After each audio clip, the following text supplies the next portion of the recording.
We get lots of questions from you guys out there asking us why we have a hole in the bottom of our kettlebell. Here's why.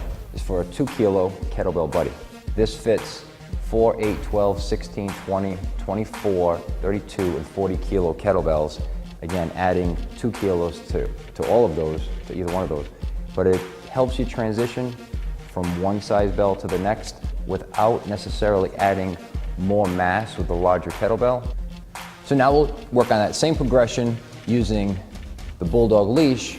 Again, 18 pounds of resistance just added to my 12 kilo bell. All right, so again, if you're transitioning from one size bell to the next, breaking the plateau, or really just trying to self-correct movement, still building on that fundamental base that we should always go back to, this is a great, great tool for it, especially when you get into overhead movements like windmills, overhead squats and things. So let's start with the swing. It will look something like this.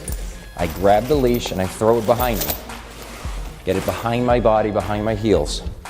I start with my dead swing first, and I start to pull the leash forward. Just standing up with it, just like I would do a regular swing.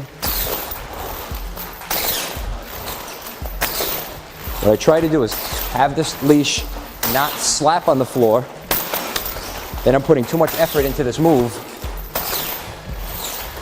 It just glides along the floor, just like that. I can use one hand. And again, this is pulling my hips back. Switch hands.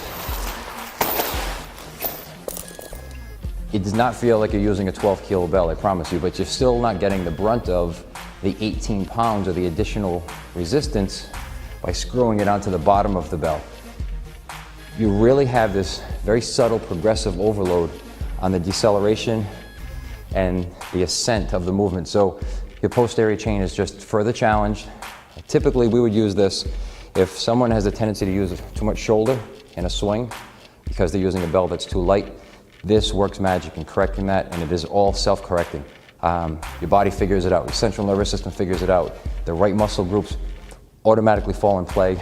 The results, again, tremendous without adding a lot of mass or more repetition necessarily, just subtly kicking up the intensity safely.